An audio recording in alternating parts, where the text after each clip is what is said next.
Hey Chioma, welcome to the playroom today. How are you?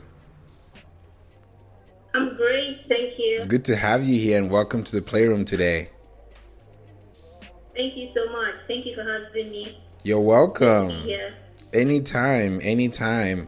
I would love people to know more about you, what you do, because we're going to be going deep into Pinterest today. So I want you to let people know about you and just let us have a little insight. That's awesome. Yeah, so I do two major things. The first, for the sake of what we're doing today, I'm a Pinterest marketing strategist. So what that means for businesses is that I help businesses set up, Pinterest, optimize Pinterest accounts and let you understand that Pinterest is way more than what it is generally perceived to be a social platform. It is more of a search engine, than a social platform. And what that means for lots of businesses is that you get to have a lot of warm audiences, people who are happy, willing to buy your stuff. When you do proper targeting. So as a Pinterest strategist, I help businesses, bloggers especially, to get into Pinterest while we're all waiting for the Google SEO to index your websites and your blogs and all of that. Pinterest is just sitting pretty, waiting for you to utilize and leverage on it. So that's basically what I do with Pinterest. And then I'm also a blog monetization coach. So for bloggers who are looking to understand the monetization part of their blog and turn that into a full-time income, I walk you all the way through to that. The major Wow. things that I do. Wow. Tell me more about your Pinterest experience with your clients and what made you fall in love with it till today. Okay, so I started out blogging, right? I worked at an agency 4 years, and what I basically did there was I would work with businesses to set up their blogs to be optimized by Google, work on the SEO. But then I started a personal blog myself, right? And because I had an experience and understood that the Google SEO would change from time to time, and even though that's the best place for you to get the most, traffic to your Yeah. website and your business, it could be very confusing for a lot of businesses. They tend to see it as techy. So when I started my own blog, I wanted a quick win, right? Because at the time I wanted to quit my job.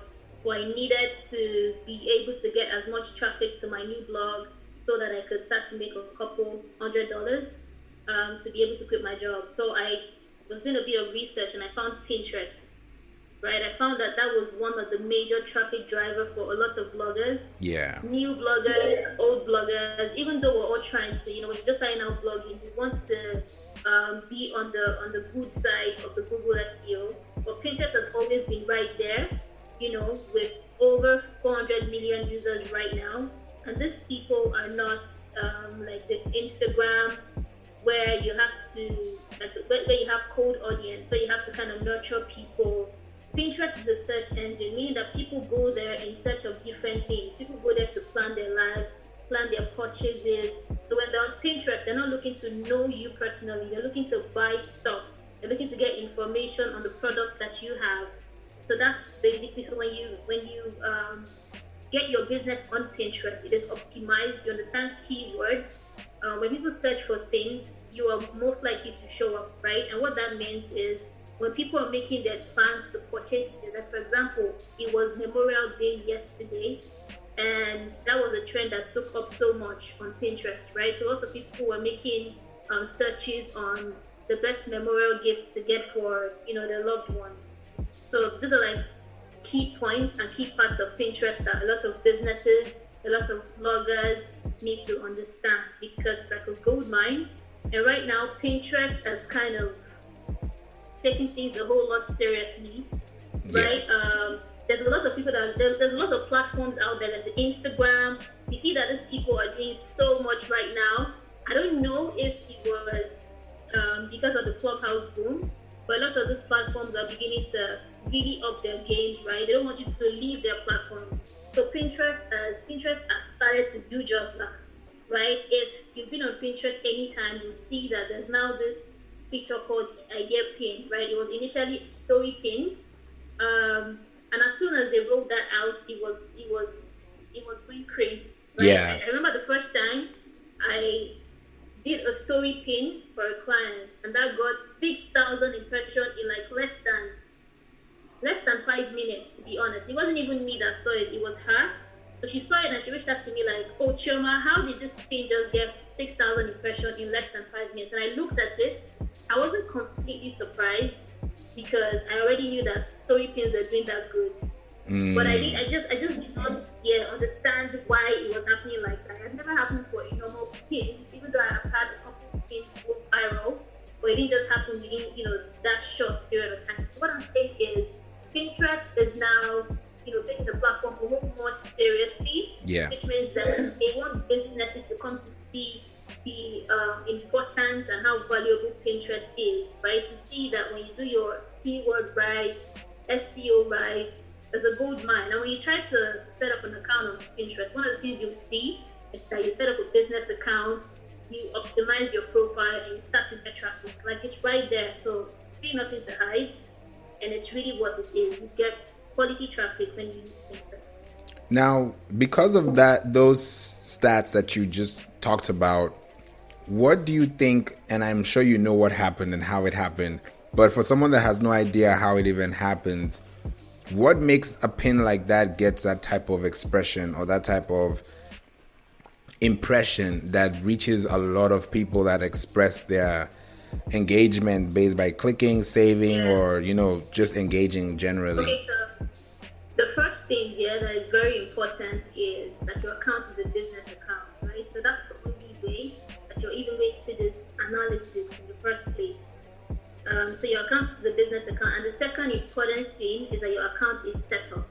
Right? So what I mean by setup is you have your profile description right there. So for example, I'm a Pinterest marketing strategist. So on my Pinterest, I have my name, right? That's your profile name. And then your description should have keywords as well that kind of explain what you do, because everything that you do on Pinterest should kind of speak about the things that you do. Keywords, right? That's the important thing. Everything should have keywords because that's how Pinterest would index your account. Yeah. Right? It's the Pinterest algorithm. It works the way that the Google algorithm would work. So one of the things that would make a pin to skyrocket in that way is when you've done the keywords right. It's basically keywords. It comes down to keywords, right? So for example, for this client of mine, she is an employee engagement expert, right? So the pin was about how to motivate lazy employees. That's basically, the pin. That was the title that I had on the pin, right? And I did the same thing, the pin title, the description. So you put those keywords, in all of the places that are necessary, and don't stop your descriptions with keywords, because Pinterest will understand that you're spammy and nothing's gonna happen, right? Mm-hmm. So of course, be strategic, use keywords, and then because you already have your account set up, right? And the Pinterest algorithm already understands that this is what you are. A lot of times you find that your pins are getting, even if you're not going viral, right, you're going to be getting lots of traction, when you just do things right. Yeah. That's amazing. I definitely agree with that, in that when you are using Pinterest, sometimes people forget, like you said in the beginning, people don't think it's a social media. I mean, they think it's a social media platform, but they don't know it's a visual search engine like YouTube. Because YouTube is a social media account, but it's typically search at this point. Right. Yeah, so I would love to know more about when you use Pinterest for business, what do you look out for and why? When I use it for business. Okay, so the first thing, right, of course, that's the ultimate goal that every business wants. You want people, you want traffic. Correct. Right, so for example, especially since COVID hit, a lot of the businesses that did not see the need to go online have seen the need to go online, right? So when you take your business online, for example, this recent client I'm working with, she's an employee engagement expert, right? So she didn't see the need to be online. She was basically on LinkedIn because you would want to reach out to directors, MDs, employers, because those are her audience, right? Reaching out to the people in the top um, positions. But then she didn't see the need to even have Pinterest to start with, because I had to do a lot of convincing. I had to let her see, okay, so this is the back end. We did keyword research together. So you literally see the numbers of people, in your niche who are searching. So there's a part on Pinterest that shows you if there's over 5 million people that are searching for your keyword, you would see it right there. Right. And for most of our keywords, we have more than 5 million people searching every month. So that was just a clear go ahead, right? So we gave that a try. So the one thing, that's important is to know that your audience is here. Yeah. Right. So for Pinterest, you need to understand that you don't want to. Pinterest can really take a lot of your time if you're just starting out, because it takes consistency on Pinterest, right? If you've been on Pinterest anytime, you would see that sometimes some accounts that used to have more than 1 million impressions now have like 200,000 impressions. And that's because they kind of took things slow or they took a break.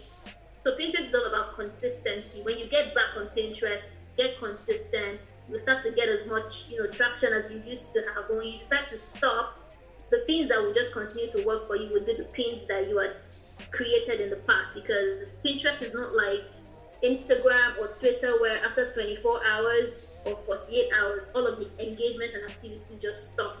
With Pinterest, as long as people continue to search for these things, you have high potential of showing up in the search, and that's how your pins will continue to go round, especially when it's an evergreen pin that you created. So the important thing is to know that your audience are here on Pinterest.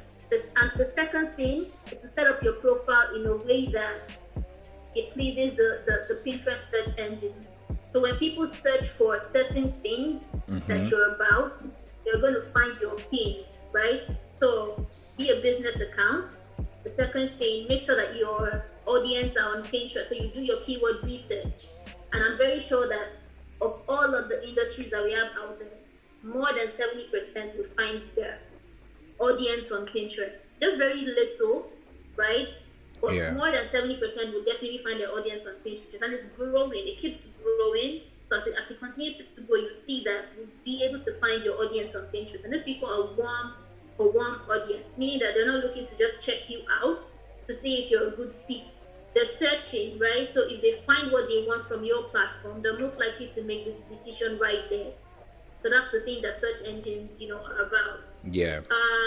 The next thing, of course, would be your keywords, so that you're not creating pins in vain, right? You want to understand SEO, you want to understand keywords on Pinterest, so that when you create this pin, right from your pin design to your title to your description, you want to be sure that you have proper keywords, right? So that for every pin that you put up on Pinterest, you have a chance of getting impressions, because you understand how searches work.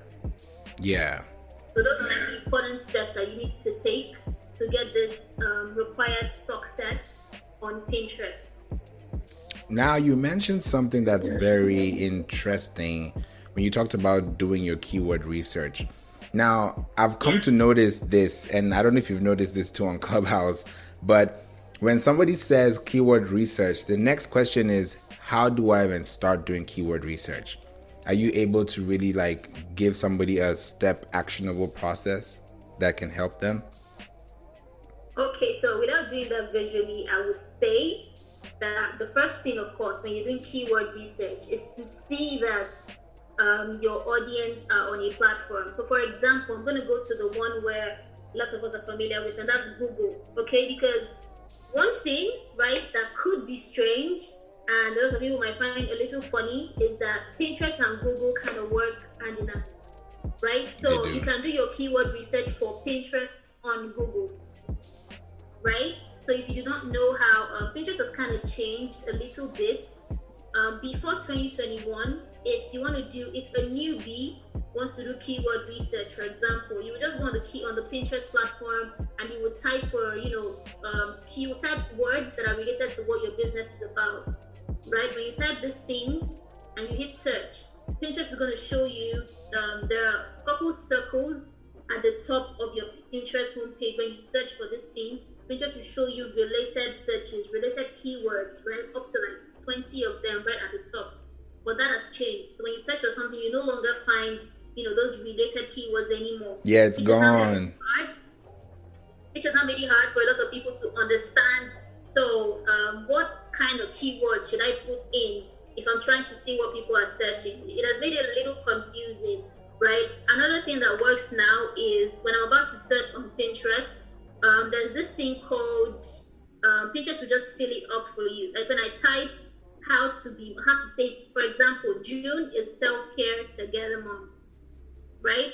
So when I search best ways to implement self-care, or best ways to infuse self-care into my life, when I type best ways to, right, Pinterest would kind of fill it up. The search bar would kind of fill up, and you're going to see related searches that will just pop down. The way that we have the also apps on Google. Yeah. Right? When you search something, Google will kind of fill it up for you before you finish typing, right? So Pinterest also has that, and that's one way for people to see other related terms when it comes to their keywords, things that people are searching. But the problem with that is that you don't get to see the number, the volume. You just see that these searches are there, but you don't see, there's 1,000 people searching for this term every month. Right. You don't get to see that, right? So 2 ways that can happen. You can do that on Pinterest, and you can do that on Google, right? So Google has a lot of tools that you can use to do keyword research. I use Ahrefs, right? Ahrefs is not free, but there are other free ones. There's Uber Suggest, that's not free as well, but they have trials. So these are like tools that you can use to aid keyword research, right? They have brilliant results that show you the number of people that are searching for your term, for your search term, right? So the important thing when you're doing keyword research is know what your main keyword is, right? For example, I'm a Pinterest strategist, Pinterest marketing. So I know that my main keyword would be Pinterest marketing, right? So if I'm trying to get onto Google or Pinterest to do my keyword research, I'll probably get on Google, go to ubersuggest.com, or go to Google Keywords Planner. That's free, and it's kind of the best as well because it's owned by Google. So you go on the Google Keywords Planner tool, and then you will just put the keyword Pinterest marketing, just put it on the search bar, and you're going to get, a list of keywords, right? A list of related keywords. So there's Pinterest marketing for local businesses. There's Pinterest marketing strategies for hotels. There's Pinterest marketing for bloggers in London, for food bloggers. All of these keywords, right? So you're going to see all of these keywords. You're going to see the search volume. So there's 100,000, there's 10,000 to 100,000 people searching for this term every month, right? There's 1,000 to 10,000. So you're just going to see, if there's people that are actually searching for this. So that's what the search volume would be about. Yeah. And the next part, you're going to see the keyword difficulty, right? And that's going to let you know if, it's possible to rank or not. But that's for Google SEO. Right, with the Google SEO, you need to pay attention to the keyword difficulty, especially when you're a new blogger. Mm-hmm. Okay, you need to go for keywords with lower, high search volumes of like 1K, right? 1,000 a month. That's good enough. And then the search difficulty should be like 35 below. So when you create great content with this keyword research that you've done, there's a high chance that you're going to rank on the front page of Google when people search for the exact search term, right? But with Pinterest, you do not need to do so much because all of the work that you need to do would be on your website, because Pinterest is of course it's a traffic driver basically. Yeah. So when I'm creating my content, Pinterest doesn't require you to for the pin description, for example, you have a limit of 500 words. Right, so that's why when you're doing your keyword research on Google, you just get the search term, the search volume. Those are the only things you need. You do not need keyword difficulty for Pinterest, right? All you need to do with Pinterest is understand keywords on Pinterest, understand SEO on Pinterest, create very eye-catchy pins and pins that will be converting. Right, so when you use calls to actions on your pins, so these are like the required things. So, get your keywords, People are searching for them. You see the search volume. And then on Pinterest, you will do your keywords correct, your pin titles, description. You have boards, of course. So for whatever pin that you're creating, you would have created boards. So you're going to send these pins to the boards that are related to what your pin is about. So these are like basic things to understand, of course. So the next part, if you're not doing your keyword research on Google, would be to do it on Pinterest itself, on the Pinterest platform. And the way that you do that, seeing now that Pinterest has taken away the related search terms when you search, right? You're going to do that on the Pinterest ads platform. So when you go on the Pinterest ads platform, there's a part called keywords, right? That's very, a lot of people do not even understand it. But when you go there, that's how you're going to see the numbers, the real numbers of people that are searching. So for this recent client that I had, where we had to, she was pretty confused about how Pinterest would be a good fit, saying that for the longest time she had been on Pinterest and she had used it to plan a lot of things, plan weddings, plan birthday, and then for a lot of people they think that that's where Pinterest ends, right? For beautiful things, and that's it, and for college students, but that's not what it is. It's a huge platform for mostly dominated by women, but now there's like 40% men, 60% women on Pinterest now. So it's crazy. So when you get on the keywords, you would see that, so we did a search, employee engagement, for example. That was the keyword we put on the Pinterest ad, and we saw that it had 3 million to 5 million searches per month.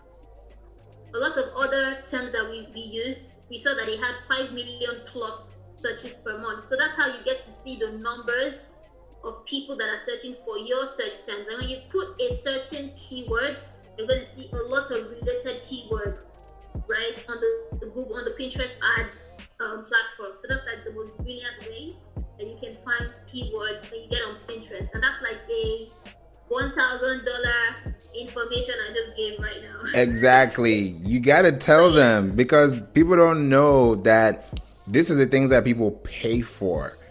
People don't, and then we can tell them it's $1,000, $2,000, but I also know that if you've heard it, you may not know what to do with that information either. That's why we're there to help you navigate, because you can go and see it, but if you're not practicing what we're talking about, realistically, you're still in the same spot. Right. Yeah, so I love the fact, I really love the fact that you were able to bring that up. Tell us about what you just said. You said about 3 million, 5 million plus. Now, I'm going SEO mode a little bit. So if you think about ranking on Google for a keyword, you're not supposed to be in the millions, because you could get drowned, just like hashtags. Right. But also on Pinterest, you get that narrow field and that wide field on the Pinterest ad space. What are the safe numbers people should be looking at? Is there an exact number or an exact range, or how should they be able to process that information? Okay, so not particularly an exact number, right? Because Pinterest doesn't quite have that much of a competition with keywords, the way that Pinterest, the way that Google does. They don't have it right now, right? There's lots of people, there's lots of bloggers, businesses who have very huge accounts, like the 10 million plus monthly impressions on their accounts. Yeah. Doing the same things in the same niche that you would want to go to as, a new person on Pinterest, right? But you have a very high chance of doing so much better, right? Because you understand keywords. Pinterest has just been very, very gracious to lots of bloggers and business owners, meaning that you can get on there right now, and in 30 days, literally 30 days, you can get up to like 1 million impressions, depending on how consistent you are. Get up to 1 million impressions. It happens, but it doesn't happen all the time. Yeah. Right? It doesn't happen all the time. So looking at the numbers when it comes to so should I go for the 5 million plus search? Of course, when I say, for example, productivity, the term productivity, right? If I put that on the ad platform,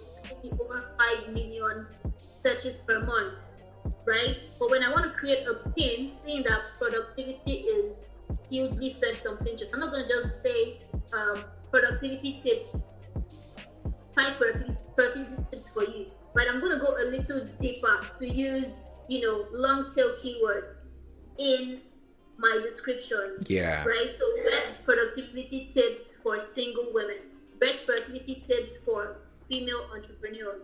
These are long tails. So of course you want to get keywords and you also want to get long tails. So that's how you start to get leverage in the beginning, right? So of course pay attention to the 5 million plus search terms, but always make sure that when you come to implement it on your Pinterest pin creations and your pinning strategy, of course you want to use long tails so that you're reaching specific people, right? So that's it. So there's 2 things. Pinterest is all about testing and trying. Yeah. You don't just get on Pinterest and just stick to one thing and expect that would be, that would be the be all and end all. You have to try different things. So for example, Pinterest has various pin sizes, right? There's the 1000 by 15, that's the 900 by 12, that's the 1000 by 25. So you have to search, you have to try out as much of them as you can. Because sometimes one of the things that would make your pin to be successful would be the pin size. It's crazy. So sometimes it could be that your pin is getting this much traction because it looks so much different than all of the other pins for this search term. So it's standing out. Right. Not because the pin is so different, not because you're writing something so different. Sometimes it's just your pin size. Sometimes it's because you're using catchy phrases that would get people to click. Sometimes it's because your description is short. Sometimes because it's short, sometimes because it's long. So you try out different, there's lots of strategies out there. Sometimes because you're posting 5 times a day. Sometimes because you're posting 10 times a day. Okay, so different pin strategies. You have to try out, the different things that work. I could give a list of all of the things that could work, but you don't just stick to one thing, right? You have forever to check out Pinterest, right? To try it out. So maybe this 30 days, you want to try out the 4 different, strategies. Next month, you mix things up. And of course, you want to know, the things that would help your account to not be banned, to not be deactivated, because the things that you might do on Pinterest that might get you deactivated, right? Yeah. So be on the good side of the Pinterest algorithm. Let your content be good enough. Do your keyword research. Let your pin creation, like your pin images, also look good and stand out. And you just might be on your way to great success with Pinterest. I think so too. I think it would be great if somebody uses these tactics and really practicalizes them and really look at it from, I'm not trying to rank to 1 million today, but I want to rank to 1 million one day with my steady increase in steps. So some people have this idea that I need a blog to be on Pinterest to rank on Google. You know what? You see how I went there? So do you need a Pinterest business account to connect to your website with a blog, or can you do without a blog and still be able to get that type of success? Okay, so it's 2 things, right? You literally can, get that type of success without a blog or a website. But you do need to have like a type of destination link. Where are you sending people to? Yeah. When you're posting on, because that's what Pinterest is. When you click on any image on Pinterest, it's supposed to lead you to a link somewhere, right? So maybe you're a podcaster, right? Maybe it's not a website. Maybe it's your podcast. You're sending to your podcast. Maybe it's your YouTube channel, right? Maybe it's a landing page where you're collecting emails. So that's not a website, right? So it's like different things. It doesn't have to be a website. But one thing that, increases your success on Pinterest is when you claim your website on Pinterest, right? So there's a feature right on your profile on Pinterest that says claim your website, right? The reason why that is important is so that Pinterest knows that you are a verified creator, that you really have a website, because a lot of people have been on Pinterest to misuse the platform, right? At the time when, like back in 2020, 2018, 2019, you would see really nice pin images. You click on them and they're sending you to clickbank offers that are just crazy. right? So Right. because Pinterest allows affiliate links, right? They're now a little bit strict with affiliate links, meaning that it's not all affiliate links that you can leave on Pinterest. So that's what I was talking about, doing things that would keep you on the platform and not get you banned, right? So when you use affiliate links on Pinterest, for example, the Amazon affiliate links are allowed 100% on Pinterest, but you have to disclaim, right, with a hashtag that this is an affiliate link, right?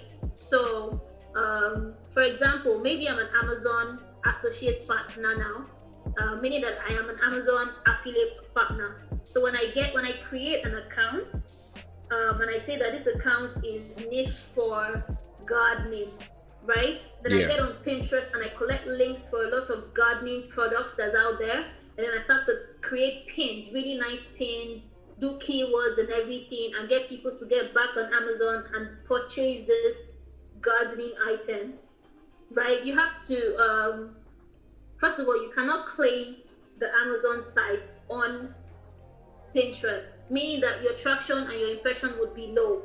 Correct. Right, because Pinterest already sees that you are using this platform for affiliate marketing, period. So you're not going to be getting as much success as someone who has claimed their website, right? So that's the difference. True. And then even if you do not have a website or a blog, there has to be a reason why you want to use Pinterest. So do you want to grow your email list? If you want to grow your email list, you can claim, so maybe you want to go a step further and maybe buy a domain. You don't want to create a blog or a website, but you just buy this domain, right? And you put it on ClickFunnels or something, so that you start to, and you create a landing page. Maybe you create a landing page with ClickFunnels or with WordPress. So you can claim that domain on Pinterest. So for every time that you link back to this particular domain, right? Mm-hmm. Say favorpodcast.com, that's your domain, right? And then it has a / lead magnet, and that / lead magnet is for one of your freebies, one of your lead magnets, right? Right. So whenever you put that destination link on Pinterest, it recognizes Favor Podcast, so it gets you more traction because that domain is claimed already, right? But when you're sending traffic, when you're putting links that you've not claimed on your website, it's kind of slow because Pinterest doesn't want to rank you so much. No matter how good you do, you know, when you put pins that are with the domain that you claim, it gets you more traction on Pinterest. It helps you see more success in the short term on Pinterest. Mm-hmm. That's true. And you said something that's so important about the domain. And because I know some people who have amazing domains, some people don't even have a website and they're doing amazingly well on Pinterest.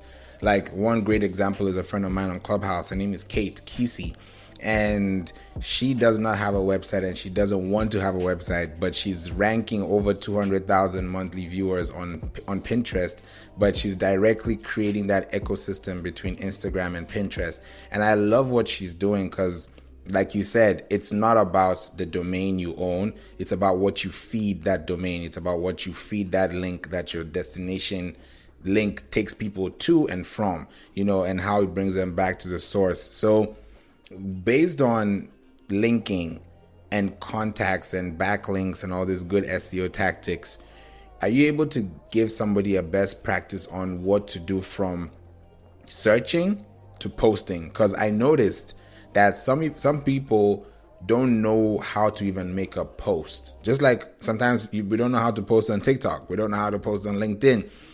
Some people don't even know how to even start a post on Pinterest. So what should they be looking out for so that they can make their lives easier? Okay. So very, very quick things, right? First of all, you need to see Pinterest as a search engine. That should be like the first thing on your mind. Yeah. Right? When you begin to see it as a search engine, it helps you understand that the reason people go there is because they're searching for things that will solve their problems.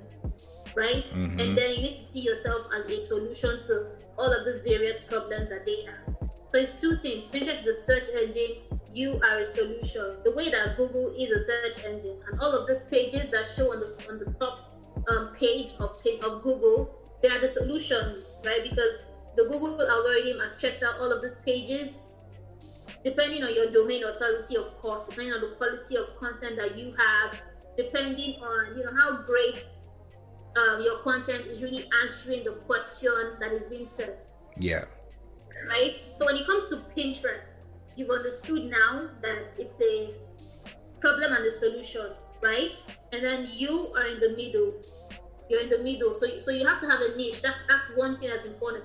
Which of these millions of questions that are being asked on Pinterest every day, which ones can you solve? That's where your niche comes in. So what do you do particularly, right? So you understand that you don't want to be all over the place. Yeah. Where you're just starting out on Pinterest, right? You need to pick particular problems that you want to solve. That's like what differentiates people that spend too long trying to do good on Pinterest and people that actually do good within the first 30 to 90 days. Right? So have a niche. When you have a niche, you set up your account, have a Pinterest business account, right? There are lots of personal accounts right now that they do not see analytics. You can't see analytics of how many people are clicking back to your site, how many people you're reaching on Pinterest if you're not a business account. So create, a business account, or you can convert your already personal account to a business account. But I advise that you create a brand new business account, so you start on a clean slate. Right, so you don't have to clean up your accounts, clean up your boards. So of course, you create a business account. What's your name? What's the name of your business? Is it Favor Podcast? Is Favor Podcast you? That's your name, right? You need to have a profile picture that's catchy. It could be a picture of you. It could be a logo. Doesn't matter. Your description is another thing. So in your description, you want to say what you do, right? In your description, have your keywords right there in your description. The way that we have Instagram right now. I'm hearing that Instagram is kind of tilting towards becoming a type of search engine, meaning that when people search for various things, they can find you depending on what you have on your profile, right? And your captions too. What did you say? And your captions too. Yeah, your captions too. That's amazing. So on Pinterest, you're gonna have your descriptions to show and to say what you do. And then the next step, of course, is the most important step, and that's your boards. Right, so your boards would be like, for example, you have a blog, right? In your blog, you have categories, right? So Favor Podcast. I'm sorry if I'm using Favor Podcast. I hope that's okay. Yeah, it's okay. So, go ahead.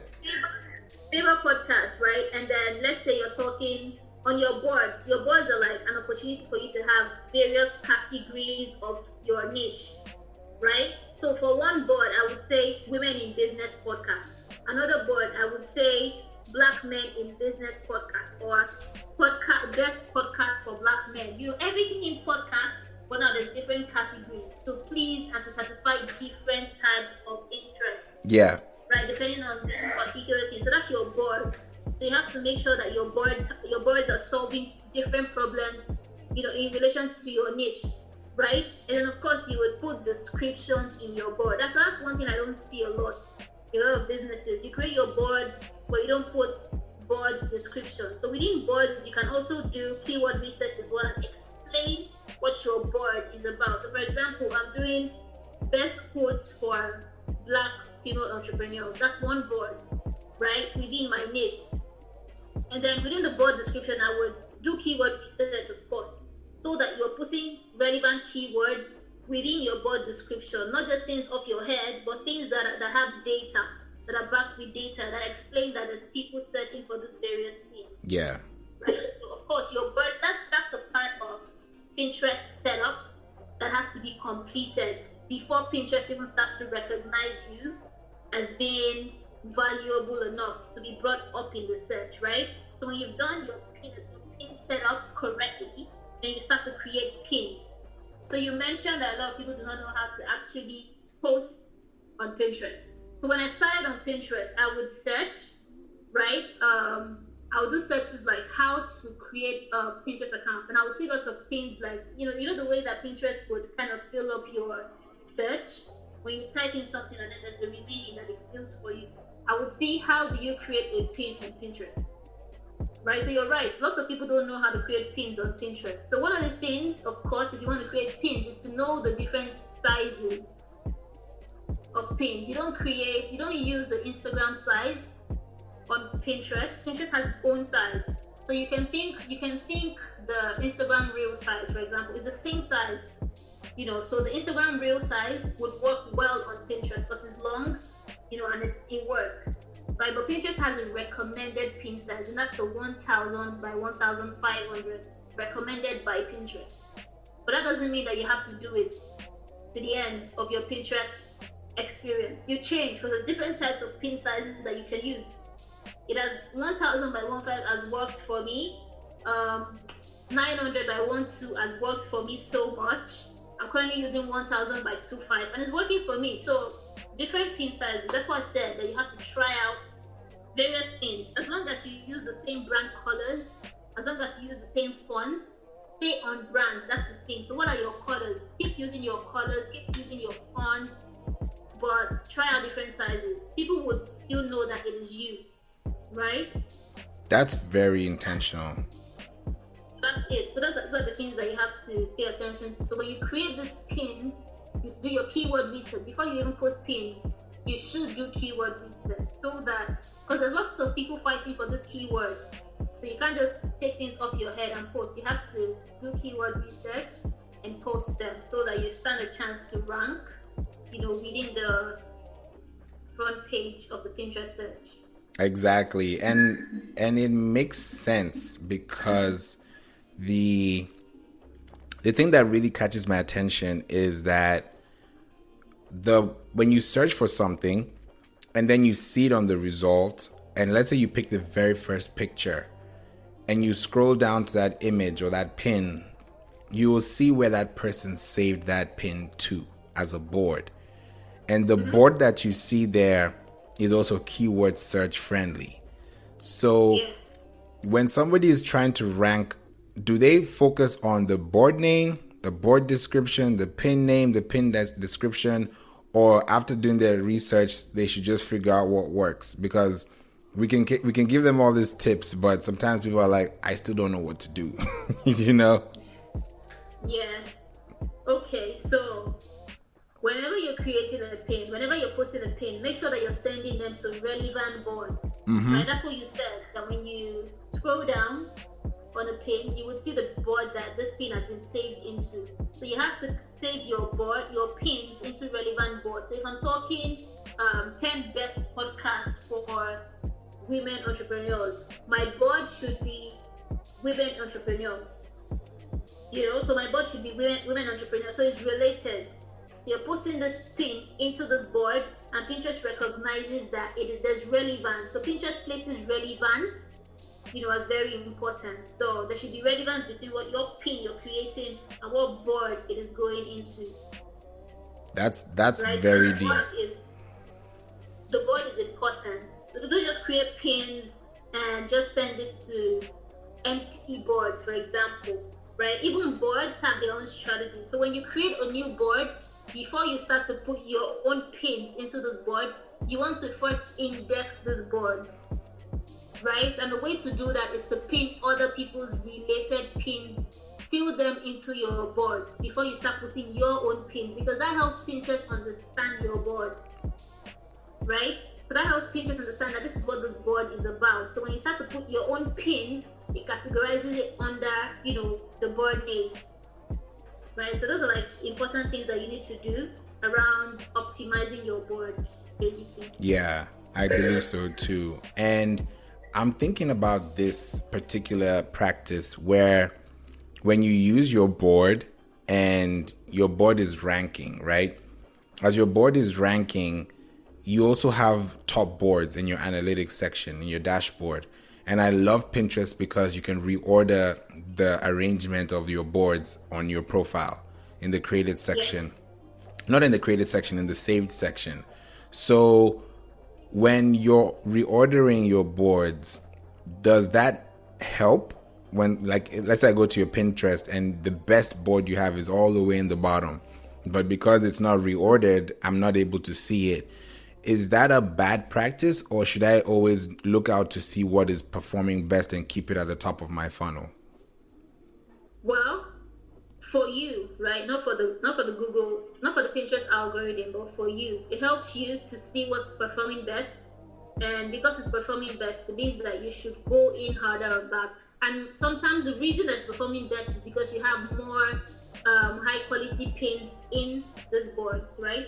So maybe you want to also look at other boards that you're neglecting and start to create very good pins and putting them into this board, right? But if all of your boards have around the same type of pin numbers, right, it means, and then there's a particular board that's doing so great, it means that you want to continue to do great, continue to put quality pins into that board because it will continue to do great for you for a long time, right? So putting it at the top means that when people land on, so what the idea pins do for you right now is at the end of your idea pin, there's a part that says follow, right? That's Pinterest's way of trying to get creators to have followers on Pinterest. Because for a long time, followers did not matter so much on Pinterest. Followers did not matter. It just matters what number of impressions you're getting every month and what number of outbound clicks you're getting every month.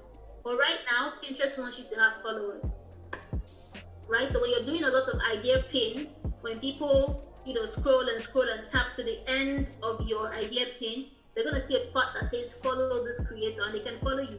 So when they land on your profile, you want them to see, my life is kind of going bad. So you want them to see the pin that is performing best on your account, right? The board that's performing best. It means that because they're already interested in you, in your idea pin, because even in your idea pins, you're creating things within your niche, right? And the people that are going to see that are people that are interested in what you're talking about. So when they get on your profile, you want to have that board that is doing so well. It means that they will be interested in that board. So you want to put the one thing that a lot of people are already interested in at the top of your profile. So that's like, a practice that you should bear in mind. So you should have it at the top. Don't have it hidden all the way, because it's going to increase people's click-through rates and have them click more, into your board. So, and follow your board, because people follow boards as well. Exactly. People follow boards. That's a very big thing. Not a lot of people know that. Now, do the boards and the followers, are they different from the followers in your account, like the official board account?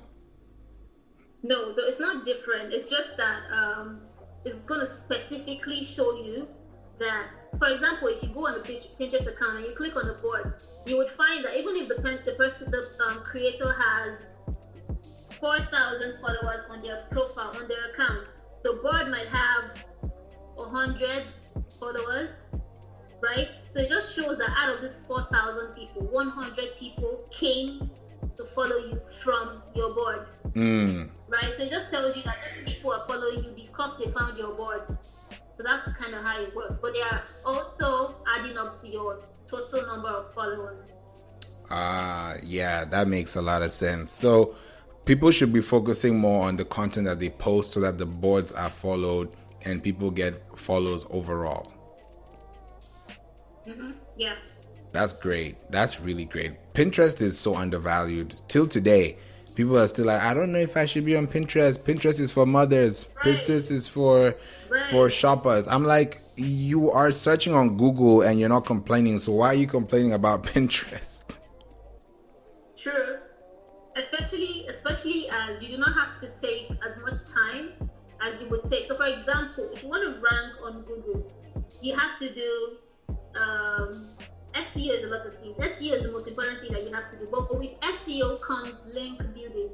With SEO comes long form content. With SEO comes other high authority sites linking back to you. With SEO comes, on page SEO. So all of your H1 tags, H2 tags, everything that you're creating has to be really good before you start to rank. The Google algorithm, of course, the reason why it is that in-depth is because they want to put the very best content on the front page. Yeah. Because for search engines overall, Google has 98% market share. That's crazy, right? So it is Google before Yahoo, before Bing, before Pinterest, of course. But Pinterest is right there, being so untapped, right? And another thing that is crazy is that when you do well on Pinterest, you can also rank on Google. Exactly. People do not know that. But when you do really good on Pinterest and a particular content, a particular blog content is ranking on Pinterest because of your pin. When people search for that on Google, it can rank on Google as well. Exactly. Because Pinterest is a very high authority site, and Google, values Pinterest, right? So if you're ranking on Pinterest, you can rank on Google as well. And so it's a win-win. It is a win-win because you're thinking about backlinking, like you said, and if you're backlinking from Google to Pinterest or Pinterest to Google on your SEO through your domain, then you're really giving Pinterest, you're giving Google something to search. And there's something that I've been talking about on Clubhouse.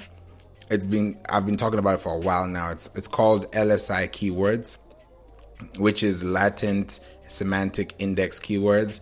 And just to bring it to a simple form, it's just words that describe the target keyword.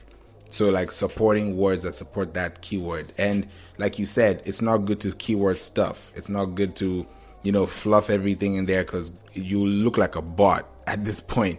So if you think about LSI keywords and using the actual keywords to rank, especially when you're creating copy and you're having your sentences, how can you use both of them together so that it doesn't sound too monotonous or too slousy? Okay, so this one is with Google, right? Not Pinterest. Yeah, this is for Google.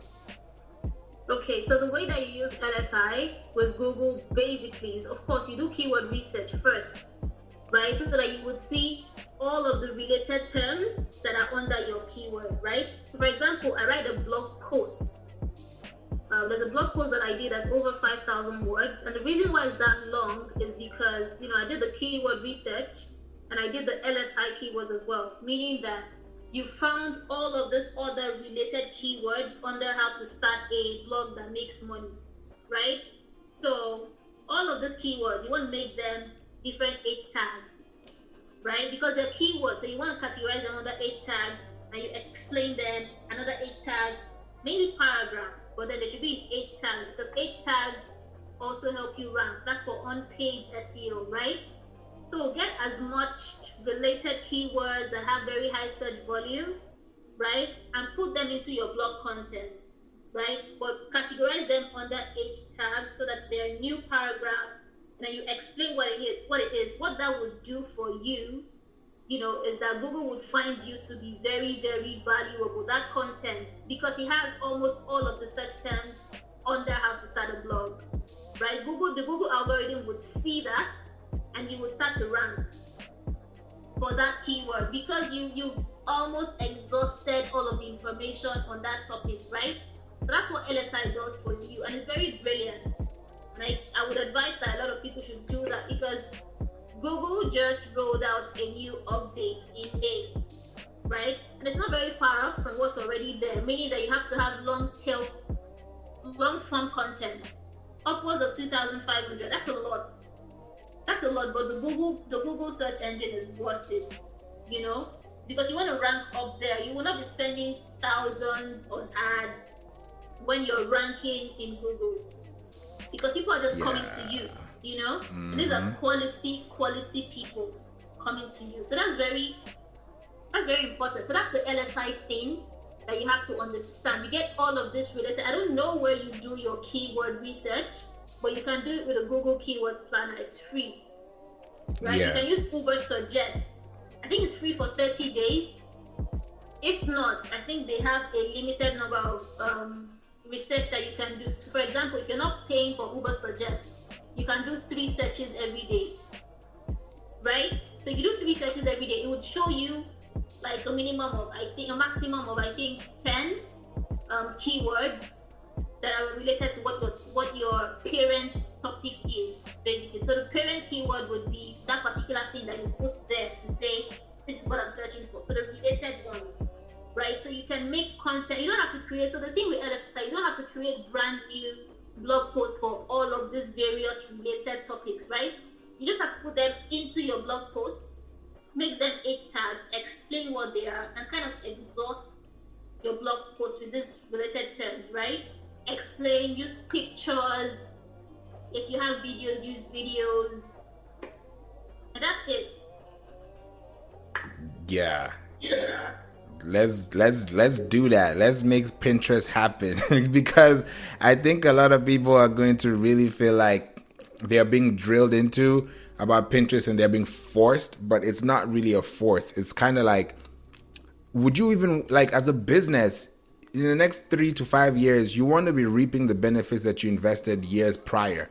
And when you are on Pinterest, you are leveraging that social media, leveraging that search engine toolbar, because people are going to search for you. They're going to find you. And people think that they're not going to be found because everybody is on Pinterest. But if you're very consistent and you keep showing up, especially with good content, somebody's going to find you. And I love the fact with Pinterest that if I click on your image, like you said, and I now go to your blog and I come back to Pinterest, I'm going to find something else in your board that will show up on my feed. Exactly. So for everybody that's engaged with your pin on Pinterest, right? Because they're always on their Pinterest account, on their homepage, they will always find your pins, right? So that's what the Pinterest algorithm. So the Pinterest algorithm would kind of always roll out things that you have done on your account to people who have engaged with your content. And by engagement, I mean they've clicked on your pins before. Yeah. Right? So every time that you create new pins, they will always find your content on their accounts, right? So that's one way for you to kind of get, audience. That's true. This is really good information. I'm hoping people are able to take notes, learn a lot, because there's so much to learn, and these practical steps are here for you. And Chioma definitely brought the sauce today. So I just want to thank you so much for what you were able to bring today, unlocking the Pinterest marketing guideline, giving people a blueprint, and just adding value, because a lot of people need to understand what they're doing before they start posting and pinning. Right. Yeah. Right. Thank you so much. Is there any way people can reach out to you? What are the options? And if there's any website or even your pins, where can people connect with you so they can be able to learn more about your business and what you do for them? Okay, so the very first easy one is Instagram, right? So my Instagram is Dare to Blog. That's DARETOBLOG. It's the same on Instagram. It's the same on Clubhouse, if you're on Clubhouse, right? But mostly Instagram. And on Instagram, you're going to find my on the link, right, in my bio. That's my Pinterest is there. My blog is there. So you're trying to start a blog. I have a 5-day free e-course that walks you through, all the things you need to know, all the way to SEO, breaking it down easy so that it's not too much of a tech and an overwhelm, right? So it's easy for you to understand. And of course, one thing that I want to leave here before I go is that I need people to understand that Pinterest is not the way we say get rich quick, right? Yeah. Pinterest is not a blow up quick platform either. Okay, so you don't want to get on Pinterest and expect that, oh my God, in 30 days, I should have 200,000 impressions. I should have to have 10,000 people on my website every month. Don't look at it as that, because you might be disappointed. Pinterest starts to index your account properly within 30 to 90 days. That's something a lot of people will not tell you, and I don't know why. Okay, I don't know why a lot of people want you to think that Pinterest will blow you up fast. It happens. The way that we see people go viral on Instagram, go viral on Twitter, you can go viral on Pinterest before 30 days, right? But what's the chance? What are the odds of you going viral when you just started? You don't even know how to use the platform, right? So get consistent, 30 to 90 days. So give yourself 3 months on the platform. By then you've understood in and out of Pinterest. Nobody's going to tell you how to run it, even though you might still need help from time to time. But 90 days is enough time for you to have tested. So before you even start, maybe take a program to understand how Pinterest works, so that you're not doing things out of guesswork. You're doing things that actually work, because you don't want to have wasted effort doing things that will not work and you're wasting so much time.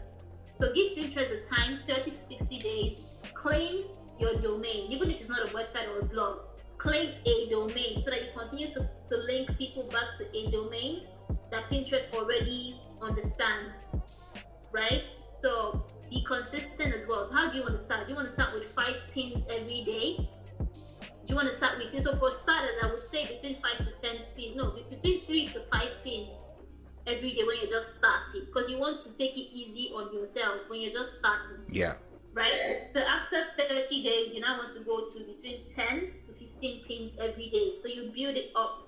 Don't just start with 20 pins every day. You can do that if you have the time, but I believe that if you have a business to run, except you want to hire a VA, okay, except you want to hire a VA to manage your Pinterest, they're going to go all out. They can do 25 pins every day from the start. Perfect. But if you're doing it yourself, take it easy, like 5 pins every day.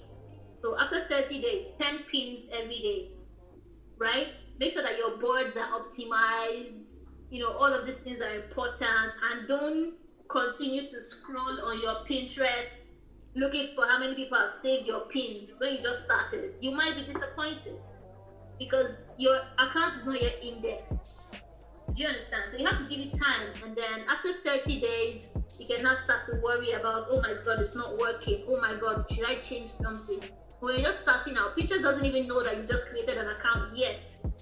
Okay, you have to give them content so that they would see that, oh, there's this new person. Okay, let's see, what's her account like? What's her niche? What's her domain? All of these things. So that's it. But then definitely it is so much easier to build up your traffic using Pinterest than doing it using Google.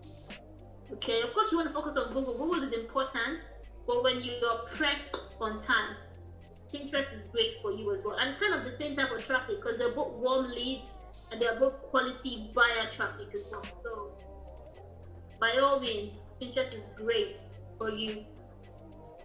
Exactly. That part. Thank you so much, Chioma. I've learned. I'm sure people have been able to learn, because even as experts, we keep talking about this and we'd rather hear it from somebody else sometimes. And it's good that you're able to bring that perspective so that people know that we're not the only ones doing this. There are other people out there that are actually taking advantage and running businesses and actually having huge margins of profit because of how they're able to really successfully build their Pinterest strategy. So with that said, I really appreciate you for being here, Chioma, and I'm definitely looking forward to catching you out on the Clubhouse streets. Sure. I will be happy to open your rooms, you know. Awesome. Thank you so much, and I wish you a wonderful time. Thank you so much. Thank you for the time. Thank you for having me. You're welcome.